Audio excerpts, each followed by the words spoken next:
हम लोग मूलतः गाजीपुर जिले से हैं। सन 92 में मेरे पिताजी मऊ आए थे और एक वहाँ मिठाई की दुकान थी वसुंधरा स्वीट्स, वहाँ काम करने के लिए। एक वहाँ जेएनयू लाइब्रेरी में ही धौलपुर हाउस करके एक पूरा ब्लॉक ही है। अच्छा। हाँ, धौलपुर हाउस जैसे यूपीएससी भवन को धौलपुर हाउस हाँ हाँ, कहते बिल्कुल हैं। मैं गया हूँ वहाँ। जी, तो वहाँ लोग खूब तैयारी कर रहे हैं। सवाल जो यूपीएससी में है रेयरली रिपीट होते हैं। तो जब जिस पे आपका कमांड होगा, जिस सब्जेक्ट की आपकी समझ होगी, उसको आप समझ के लिख सकते हैं। मतलब आपका थॉट प्रोसेस क्या है, आप उस विषय में जो कोई सवाल आया तो आप उस पर क्या सोचते हैं, उसका क्या प्रोज है, उसका क्या कॉन्स है, उसका एक बेहतर कंक्लूजन आप कैसे लिख सकते हैं। मंजिल उन्हीं को मिलती है जिनके सपनों में जान होती है, पंखों से कुछ नहीं होता, हौसलों से उड़ान होती है। इस लाइन को अपने जीवन में उतारने वाले एक शख्स हैं जिनका नाम है अरविंद चौहान। सामान्य पृष्ठभूमि से आने वाले अरविंद चौहान की शुरुआती पढ़ाई पूर्वी उत्तर प्रदेश के छोटे से कस्बाई शहर मऊ जनपद में हुआ, जहां से निकालकर उन्होंने बनारस हिंदू यूनिवर्सिटी की राह पकड़ी और वहां से होते हुए जवाहरलाल नेहरू विश्वविद्यालय दिल्ली का रुख किया। अपने विश्वविद्यालय की लाइब्रेरी में धौलपुर हाउस का एक अघोषित ब्लॉक था, जिसे देखकर अरविंद चौहान भी उसकी तरफ आकर्षित हुए और उन्होंने यूपीएससी की तैयारी करना शुरू किया। ये साल 2015 रहा होगा जब वह पहली बार यूपीएससी की परीक्षा में निरंतर प्रयासों ने उन्हें वर्ष 2018 में सफलता का स्वाद चखा दिया। किराए की दुकान से मिठाई की दुकान की शुरुआत करने वाले अरविंद के पिता भी आज अपने जनपद में प्रतिष्ठित व्यावसायिक परिवार के रूप में पहने जाते हैं। तो आइए जानते हैं 2018 बैच के आईआरएस अरविंद चौहान के जीवन से जुड़े विभिन्न पहलुओं और नई पीढ़ी को लेकर तैयारी के बारे में उन्होंने क्या कहा। नमस्कार, मेरा नाम है राजेश चंद्र मिश्र और आप डिजिटल प्लेटफॉर्म पर देख रहे हैं द न्यूज रूम। हमारे यहाँ एक अलिखित कहावत है या चलन में एक बात कही जाती है कि सरस्वती और लक्ष्मी का जो साथ है वो बड़ा कम होता है। किसी घर में बहुत ज्यादा संपत्ति हो, कोई बिजनेस में बहुत आगे हो, तो एक आप उनके यहाँ बहुत स्कॉलर नहीं लोग होते हैं कि उनका एक अपना एक एंगेजमेंट होता है, वो उसमें होते हैं पढ़ाई लिखाई में उतनी वो आगे तक अपना समय नहीं देते हैं। लेकिन कुछ विरले ऐसे भी होते हैं जो, या कुछ विरला परिवार कुछ ऐसा होता है जहां पर सरस्वती और लक्ष्मी की कृपा एक साथ होती है। और पूर्वी उत्तर प्रदेश का एक मुख्तलिफ सा शहर है, कस्बाई शहर है मऊ, और वहां की मिट्टी से निकल के एक युवा ने अपनी एक अलग कहानी लिखी जिसकी पृष्ठभूमि व्यवसायिक थी, लेकिन उसने एक अलग राह चुना और आज वो भारत की सबसे टफेस्ट एग्जाम माने जाने वाले संघ लोक सेवा आयोग की परीक्षा को क्रैक करके इंडियन रेवेन्यू सर्विस आईआरएस अफसर हैं और वर्तमान में लखनऊ में तैनात हैं। हमारे साथ हैं अरविंद जी, मेरे गृह जनपद से आते हैं। भैया धन्यवाद, बड़े समय बाद आपसे मुलाकात हुई। भैया पल तो समय देने के लिए धन्यवाद। और एक छोटा सा चीज ये जानना था कि कैसी कहाँ से रहा पढ़ाई लिखाई, जो शुरुआती बैकग्राउंड कैसे रहा, हाई स्कूल इंटर कैसे। सबसे पहले आपको नमस्कार और आपका धन्यवाद कि आप आए। हम लोग मूलतः गाजीपुर जिले से हैं। सन 92 में मेरे पिताजी मऊ आए थे और एक वहाँ मिठाई की दुकान थी वसुंधरा स्वीट्स, वहाँ काम करने के लिए। 96 में उन्होंने अपनी एक दुकान शहादतपुरा मोहल्ले में खोली और धीरे धीरे पूरा परिवार हमारा जो गाजीपुर जनपद से मऊ शिफ्ट हो गया। हम लोग भी उसी दौरान सारे भाई बहन, बाकी माताजी दादी जी सभी लोग वहाँ आ गए और 99 के आसपास से हम लोग वहाँ अपने पढ़ाई लिखाई में आ गए। परमानेंट रूप से मऊ में। जी जी। भैया तो हमारे पिताजी के साथ व्यवसाय में आ गए और हम और हमसे जो छोटे भाई बहन हैं सब लोग पढ़ाई में शुरुआत किए। घर के हमारे सामने एक देव पब्लिक स्कूल है, वहाँ हमने 1 से 8 तक की पढ़ाई की। 9 से 12 हम केंद्रीय विद्यालय मऊ चले गए। उसके बाद दौर 9 था से 12 सेंट्रल स्कूल में। जी, केंद्रीय विद्यालय मऊ में। वो दौर था इंजीनियरिंग का, तो हम लोग भी इंजीनियरिंग के क्लासेस के लिए कोचिंग वोचिंग करने के लिए बाहर आ गए थे लखनऊ। लखनऊ में इंस्टीट्यूट था आकाश हाँ इंस्टीट्यूट। हाँ, बड़ा नामी था हाँ, शुरुआती दौर। आकाश इंस्टीट्यूट कपूरथला चौराहे पर, वहाँ कोचिंग वगैरह किया, लेकिन इंजीनियरिंग में खैर दाखिला नहीं मिला। उसके बाद से तैयारी के समय में बनारस हिंदू यूनिवर्सिटी गए, वहाँ से बीएससी किए। बीएससी के बाद जेएनयू चले गए, एमए एमफिल पीएचडी। उसी दौरान ये तैयारी, जब जेएनयू गए तब पता चला कि भाई ये वहाँ तो असिस्टेंट प्रोफेसर बनने के लिए गए थे कि पढ़ाई लिखाई करेंगे, एकेडमिक्स में जाएंगे और पीएचडी करने के बाद कहीं असिस्टेंट प्रोफेसर हो जाएंगे। लेकिन वहाँ लोगों का जो रुझान था यूपीएससी की तैयारी को लेके, तैयारी हम लोग भी करने लगे। 2017 का जो ये कौन सा समय बताएं जब आप यूपीएससी का तैयारी आपके मन में, क्या हम 19 2012 में जेएनयू पहुंचे थे। 2012 में? हाँ, 2012 में जेएनयू गए, उसके बाद से अपना यूपीएससी का भी तैयारी वहाँ होने लगा। 2015 का जो सीएससी एग्जाम था, सिविल सर्विसेज एग्जाम, उसका भी हमने एग्जाम लिखा, इंटरव्यू दिया था। फिर 2016 में प्रीलिम्स नहीं हो पाया। 2017 में जो सीएससी था उसमें फाइनल सिलेक्शन हुआ हमारा, यानी कि जो हमारा बैच है आईआरएस का वो 2018 का बैच तो है। 2017 का एग्जाम आपने क्रैक किया। जी। तो मतलब ये जेएनयू जाने के बाद कहा जाए तो ये ख्याल आया मन में, वहां वहां का माहौल देख के, या कोई और टर्निंग पॉइंट था जीवन में कि कैसे यूपीएससी के प्रति कैसे रुझान आया, मतलब? यूपीएससी में जब वहाँ पहुंचे तो अगल बगल माहौल था। एक वहाँ जेएनयू लाइब्रेरी में ही धौलपुर हाउस करके हाँ, एक पूरा ब्लॉक ही है। अच्छा। हाँ, धौलपुर हाउस, जैसे यूपीएससी भवन को धौलपुर हाउस हाँ हाँ, कहते हैं। बिल्कुल, मैं गया हूँ वहां पे। जी। तो वहाँ लोग खूब तैयारी कर जेएनयू रहे हैं, फिर लाइब्रेरी में प्रशासनिक सेवा में जाने का वहीं से एक रुझान पैदा हुआ कि भाई इधर भी लोग जाया जा सकता है। धौलपुर हाउस एक ब्लॉक है वहां पे? हाँ, तो ऐसे ऑफिशियली हाँ, नहीं नहीं है। नहीं, चलन में इसको यहाँ कहते हैं। चलन में जो लड़के अपने से नाम दिए हुए हैं कि वहाँ 24 घंटे लाइब्रेरी खुली है, लोग पढ़ रहे हैं, किताबें रखे हैं, अपने लंच के लिए, डिनर के लिए, नाश्ते ब्रेकफास्ट के लिए हॉस्टल आ रहे हैं, फिर से जाके वहाँ बैठ के पढ़ रहे पढ़ हैं। रहे हैं। उसका फिर नाम है धौलपुर हाउस है। 2017 का एग्जाम आपने दिया। जी, क्या 2017। थोड़ा सा इस एग्जाम की अपनी स्ट्रेटजी की अगर शेयर करी, कैसे था, क्या सब्जेक्ट लिया था? आप तो वही सी सेट वाले फॉर्मेट में दिया जी होगा जी आपने, हाँ, आप तो सी एकदम सेट। इस नई पीढ़ी के मतलब हैं। जैसे अब तो जो मेरे काफी परिचित हैं तो उन लोगों ने वो सी सेट के पहले वाला सेगमेंट क्लियर किया, आप तो हाँ, सी सेट वाले में, तो कैसे स्ट्रेटजी की थी, क्या तैयारी की आपने? यूपीएससी 3 चरणों में परीक्षा होती है। प्री प्रीलिम्स मेन में इंटरव्यू। एक सी सेट होता है हम्म जैसा आपने बताया, और दूसरा होता है जीएस का। हम्म उसके बाद मेंस है। मेंस में आजकल 4 सब्जेक्ट हैं, 4 पेपर होते हैं हम्म जीएस के। हम्म ऑप्शनल एक होता है, उसके 2 पेपर होते हैं। तो हमारा जो ऑप्शनल था वो ज्योग्राफी था। अच्छा, चूंकि हम ज्योग्राफी ऑनर्स भी था हमारा ग्रेजुएशन में, अच्छा, बीएचयू में। बीएचयू में, उसके बाद हम उसी को कंटिन्यू किए जेएनयू में जेएनयू जाने में, के बाद, एमए भी, एमफिल भी, और हमारा पीएचडी भी उसी विषय में था। ज्योग्राफी से ही था? जी, तो चूंकि हमारे इंटरेस्ट का विषय था इसीलिए हमने ऑप्शनल भी ज्योग्राफी रखा। ज्योग्राफी ही रखा। तो सो आप जब तैयारी किए तो आप खुद से आपने पढ़ा कि कोचिंग लिया था नहीं, फिर? हमने कोचिंग लिया था। शुरुआत में हमने कोचिंग, एक जेएनयू के पास में कोचिंग हुआ करती, एएलएस, अच्छा।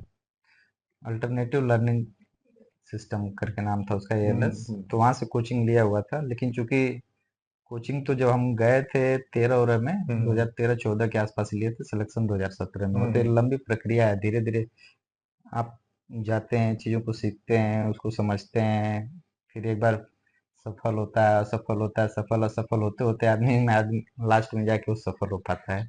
अच्छा, तो कोचिंग किया, तो कोचिंग पूरा प्रॉपर, फिर मॉक इंटरव्यू वगैरह भी आपने, उसके जो होते हैं इंटरव्यू के पहले, वो भी जो तैयारी? कोचिंग होती है उसमें लगभग ये पूरा पैकेज होता है? प्रीलिम्स और मेंस होता है। अच्छा। उसके बाद जब आदमी मेंस जिसका क्लियर हो जाता है, हम्म उसके बाद वो मॉक इंटरव्यू की तैयारी करता है, कि मॉक के लिए अपने दोस्तों के बीच में बहुत सारी कोचिंग में जा जाके मॉक देता है। हम्म मॉक हम लोग है कि बस प्रैक्टिस करना प्रैक्टिस के है, लिए। और वो जितना प्रैक्टिस किया रहेगा उतना ही इंटरव्यू बोर्ड के सामने जाके वो कंफर्टेबल फील करेगा, उतने अच्छे से बेहतर तरीके से जवाब दे पाएगा। इसलिए मॉक के लिए तो कई सारे इंस्टीट्यूट में जाता है। आप भी इंटरव्यू के लिए प्रिपेयर किए थे? इंटरव्यू के लिए गए थे, बहुत जगह गए थे। आपका इंटरव्यू कैसा था? इंटरव्यू हमारा बहुत बढ़िया था। इंटरव्यू स्मृति नागराजन मैडम के बोर्ड में था हमारा, और इंटरव्यू बहुत अच्छा था। 162 नंबर भी मिले थे। जो हमारा वाह। मोड ऑफ कम्युनिकेशन था वो हिंदी में था। अच्छा नंबर था, हम संतुष्ट थे, और हमने जो जवाब दिए थे, जो हमसे सवाल पूछे गए थे, जितना हमने बताया था, लगभग उसी के सापेक्ष में हमें नंबर भी अच्छा, मिला था। सर, दो छोटे सवाल इस तैयारी से जुड़े। एक तो यह है ना कि ऑप्शनल सब्जेक्ट के चूज करने को लेके आज भी ठीक ठाक वो है केओस, एक भ्रम है, बच्चे वो नहीं हो पाते। जैसे साइंस स्ट्रीम का बच्चा है तो वो अब वो चाहिए नहीं हो कि मैथमेटिक्स भी, हालांकि एक ऑप्शनल सब्जेक्ट है, तो मैथमेटिक्स ले ना ले, फिजिक्स हम्म, ले ना ले। हम्म। इसका कोई मेथड है कि आदमी कैसे जाने कि उसके लिए ये ऑप्शनल सब्जेक्ट ठीक देखिए, हर तरह से लोग बताते हैं कि भाई किसी का सिलेबस छोटा है, किसी का बड़ा है? जी। है। लेकिन मेरा यह मानना है कि जिसमें आपका इंटरेस्ट हो, जिसमें आपका इंटरेस्ट हो, उसको आप काफ़ी बेहतर तरह से पढ़ सकते हैं। उस पे आपका कंट्रोल होगा, कमांड होगा। सवाल जो यूपीएससी में रेयरली रिपीट होते हैं, अच्छा। तो जब जिस पे आपका कमांड होगा, जिस सब्जेक्ट की आपकी समझ होगी, उसको आप समझ के लिख सकते हैं। मतलब आपका थॉट प्रोसेस क्या है, आप उस विषय में जो कोई सवाल आया तो आप उस पर क्या सोचते हैं, उसका क्या प्रोज है, उसका क्या कॉन्स है, उसका एक बेहतर कंक्लूजन आप कैसे लिख सकते हैं। इसीलिए कोई भी सब्जेक्ट लीजिए, आपका उसमें इंटरेस्ट होना चाहिए।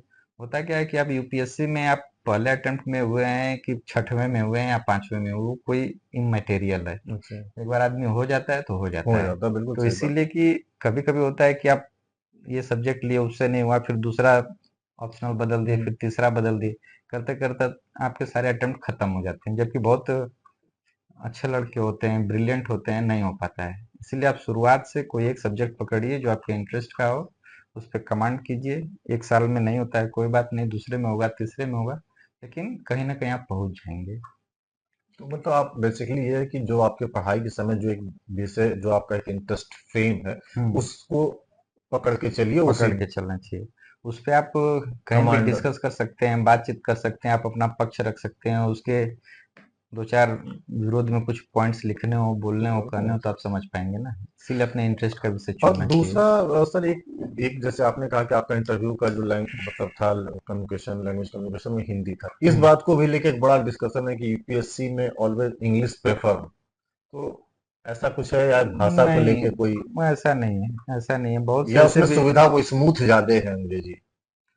स्मूथ अंग्रेजी का मेरे जो से कहने का मतलब कि हाँ। चलन है पूरे देश में बढ़ा है। जो आप देख रहे होंगे कि जितने भी स्टेट बोर्ड हैं, उसके तुलना में जो कॉन्वेंट स्कूल हैं, ज़्यादा से ज़्यादा खुल रहे हैं, और हम्म। अभी भी खुल रहे हैं। हम्म।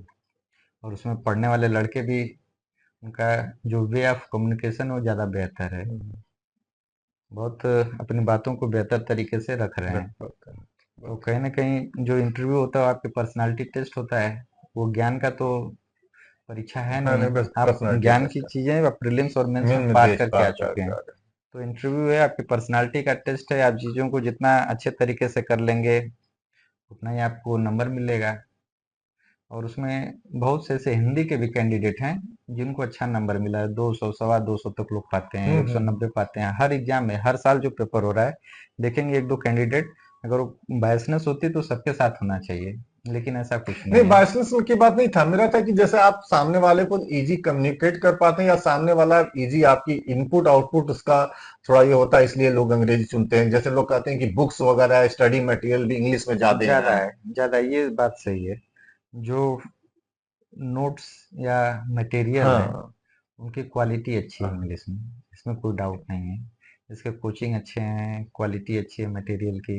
बहुत यही सारे बात है। आजकल यूट्यूब पे चैनल चल रहे हैं, उसमें भी आप वो भी देखेंगे तो जो हिंदी के तुलना में अंग्रेजी में पढ़ाने वाले पढ़ने संख्या ज्यादा है। संख्या ज्यादा है, पढ़ने वालों की भी संख्या ज्यादा है, और मटेरियल भी बेहतर है। फिर जो उस पृष्ठभूमि से आया है, कॉन्वेंट से पढ़ के आ रहा है, फिर वो इजी है उसके लिए कि वो इंग्लिश हाँ, सोच के। हाँ।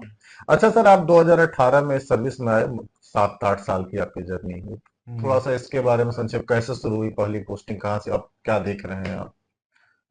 2000 पहले साल तो हमने यूएल ले रखा था, एक्स्ट्रा ऑर्डिनरी लीव, हम्म। कि फिर से एग्जाम देंगे, सर्विस इंप्रूव होगी। लेकिन सर्विस इंप्रूव नहीं हुई। फिर से हमने इंटरव्यू दिया था, हम्म। उसके सिलेक्शन के बाद भी एक बार इंटरव्यू दिया, लेकिन सर्विस इंप्रूव नहीं हुई। फिर हम ज्वाइन कर लिए ये आईआरएस इनकम टैक्स। हम्म। ट्रेनिंग हमारी एनएडीटी नागपुर में हुई। जब हम लोग ट्रेनिंग कंप्लीट करके आए तो कोरोना का दौर था। उस कोविड पीरियड में हम assistant commissioner OSD, principal chief commissioner office Lucknow में ज्वाइन किए। अच्छा। पहली पोस्टिंग हमारी लखनऊ में ही असिस्टेंट कमिश्नर टीडीएस में थी। उसके बाद 2021 अक्टूबर में हम बनारस चले गए as a assistant director income tax investigation. Banaras में लगभग 3.5 साल रहे हैं। हम्म। अभी 4-5 महीने हो गए होंगे, 4 महीने या 5 महीने हो गए हैं, जब मैं यहाँ लखनऊ में deputy commissioner income tax circle 3। यहाँ मैं देखता लखनऊ हूँ। में आप देख रहे हाँ। हैं। तो इनकम टैक्स में भी अलग अलग इसके कुछ नेचर वर्क होते हाँ, होंगे। इनकम टैक्स में हर डिपार्टमेंट में जैसे काफी विविधता होती है, काम को लेके इनकम टैक्स में भी है। कोई असेसमेंट देख रहा है, कोई टीडीएस देख रहा है, कोई हेडक्वार्टर देख रहा है, कोई एग्जामिशन देख रहा है, कोई इंटरनेशनल टैक्सेशन देख रहा है, कोई सेंट्रल सर्किल में है, कोई इन्वेस्टिगेशन में है। तो अलग अलग यूनिट बनी हुई हैं। आप क्या देखते हैं सर? हम यहाँ सर्किल में हैं। सर्किल में पहले असेसमेंट के काम होते थे, अभी भी कुछ असेसमेंट के काम है। फिर लोगों के जो ग्रीवांसेज आते रहते हैं उसको इनकम देखना। टैक्स से संबंधित, उनको ग्रीवांसेस को रिजॉल्व करना। लोगों का अगर किसी का कोई रिफंड है, किसी का कोई कोई इशू है डिमांड कोई उसको डिमांड सॉर्ट। है, मतलब ये एक तरीके से आज के दौर में जो जुरिडिक्शनल असेसिंग ऑफिसर का काम हो काम। रहा है जी। खैर इसमें तो खैर बात हो तो लंबी होगी। मैं ये एक बात आखिरी था मेरा कि आप इस नई पीढ़ी के लिए अब हम्म, जो तैयारी आप उसी से, चूंकि सी सेट देखिए ये नई पीढ़ी के लिए और नई पीढ़ी से हैं भी, और इस नए पैटर्न का एग्जाम आप क्रैक कर रहे हैं, इस नई पीढ़ी के वो क्या बोलेंगे, क्या कहना चाहेंगे, क्या पढ़ाई को लेके कोई संदेश है, कैसे तैयारी करें, क्या पढ़ें? तैयारी देखिए, सबसे पहले तो सब, अगर जिस परीक्षा को आप देने जा रहे हैं वो आपका इंटरेस्ट होना चाहिए। अगर आपका एक बार इंटरेस्ट डेवलप हो गया है तो आप उसके सिलेबस को निकालिए, उसको देखिए। यूपीएससी का जो एग्जाम होता है वो ऐसा कोई नहीं कर सकता कि हमें कोई एक पर्टिकुलर विषय पढ़ना है। इसमें थोड़ी थोड़ी जानकारी सब विषय की होनी चाहिए। तो आप अपना इंटरेस्ट डेवलप कीजिए। एक बार इंटरेस्ट डेवलप हो जाएगा, इसका सिलेबस निकालिए। सिलेबस में चीज़ें आपको समझ में आने लगेगी कि भाई आप उसको समझ पा रहे हैं कि नहीं। प्रीवियस ईयर के क्वेश्चंस पेपर निकालिए, अगर वो चीज़ें समझ में आ रही हैं तब तो इस लाइन में दौड़िए। या अगर किसी ये का आपने इंटरेस्ट है ठीक। कि भाई हमें इंजीनियर बनना है, किसी का इंटरेस्ट है हमें डॉक्टर बनना है, किसी का इंटरेस्ट है कि हमें लॉयर बनना है, तो आप उस फील्ड में जाइए। जिसमें आपका इंटरेस्ट होगा उसमें आप बहुत बेहतर कर पाएंगे। यहाँ थोड़ा सा रोक रहा हूँ, लेकिन आप इस मैं देख रहा हूँ कि पिछले 10 साल में ट्रैक रिकॉर्ड, मेरे तमाम मित्र भी हैं इस सर्विस में, आईएएस आईपीएस जो हम्म। है, 70% तो इंजीनियरिंग बैकग्राउंड वाले बच्चे ही आके इसमें क्रैक कर रहे हाँ, 2010 के बाद से ये दौर शुरू हुआ है। उसके पहले इंजीनियरिंग में लोगों का अच्छा पैकेज था, अच्छा काम था। फिर से लोगों का रुझान इधर यूपीएससी की तरफ भी हुआ। तो चूंकि हाई स्कूल इंटर तक जो बच्चे तेज होते हैं या जो ब्रिलियंट है वो जनरली इंजीनियर डॉक्टर की तरफ ही जाते हैं। फिर एक बार जब आईआईटी में जा रहे हैं, फिर जो तेज बच्चे हैं वो हर जगह तेज रहेंगे। फिर वही बच्चे आके यहाँ यूपीएससी दे रहे हैं, या तो अपना ऑप्शनल सब्जेक्ट चेंज कर ले रहे हैं, हैं। जीएस पढ़ने लग रहे हैं। तो जो इंजीनियरिंग की मोटी मोटी किताबें पढ़ के उस परीक्षा को पास कर लिया है, उसके लिए तो ये काम भी आसान है। तो इसीलिए उनकी परसेंटेज या उनका प्रपोर्शन इस एग्जाम में भी बढ़ रहा अच्छा, है। पर वो बात अधूरी रह गई मेरे सवाल। तो आप ये कहते कि आप पिछले साल के कुछ क्वेश्चन देखिए और एक अपना एक खुद से सेल्फ चेकिंग करिए कि आपका कितना। हाँ, ये कोई इस एग्जाम में ये नहीं कर सकता है कि भाई यही रास्ता है, यही तरीका है। सबका अपना अपना, जितने कैंडिडेट सेलेक्ट हो रहे हैं हर साल, सबका अपना अपना तरीका है इस एग्जाम को पास करने का। कोई ये नहीं बता सकता है कि यही रास्ता है, इस पर चलिए आप इसको अचीव कर लेंगे। सबका अलग तरीका है, अलग पैटर्न है, अलग तरीके से तैयारी है। कोई कोचिंग कर रहा है, कोई बिना कोचिंग के है, कोई दिल्ली में रह रहा है, कोई घर से ही तैयारी करके हो रहा है, कोई नौकरी छोड़ के तैयारी कर रहा है, कोई नौकरी के साथ तैयारी कर रहा है। तो हर तरह के लोग इसमें सेलेक्ट हो रहे हैं। बस ये है कि एक चीज जो ये एग्जाम मांगता है वो है कि कंटिन्यूटी होनी चाहिए। अगर आप सोचेंगे कि भाई ये कर लें, फिर इसको छोड़ के ये भी कर लें, इसको छोड़ के थोड़ा सा कुछ दिन इसकी भी तैयारी कर लें, तो उसमें थोड़ी सी डिफिकल्टी आ सकती है, या ये कह सकते हैं कि परेशानी हो सकती है। लेकिन अगर लगातार इसमें लगे हैं तो कंटिन्यूटी सफलता है तो सफलता मिले। मिल ही और जाती दूसरा है। वो एक आपकी सबसे अच्छी बात लगी कि लिटमस टेस्ट खुद का कर लीजिए।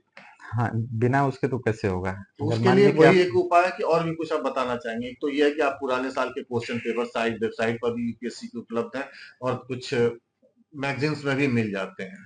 हाँ, हर जगह है यूपीएससी की साइट पे। और जितने कोचिंग वाले हैं, वो लोग भी अपना प्रीवियस ईयर का पेपर डाले हुए हैं। हर साल क्वेश्चन पेपर, टेस्ट पेपर लोग डालते रहते हैं। आप उसमें सिलेबस हर जगह मौजूद है, सिलेबस निकालिए, उसी से संबंधित क्वेश्चंस होते हैं। अगर उसके जो सिलेबस के टॉपिक है उसमें आपका इंटरेस्ट है तो आप बेहतर कर जाएंगे। तो ये एक तरीका है सबसे बढ़िया हाँ चीज। हाँ हाँ, ये बिना। लगता है मुझे, मैं तमाम लोगों से बात करता हूँ, पूछता हूँ, ये आपने एक नया यूनिक आइडिया ये बताया। ये अगर इससे किसी को वो मिलेगा तो बड़ा अच्छा लगेगा।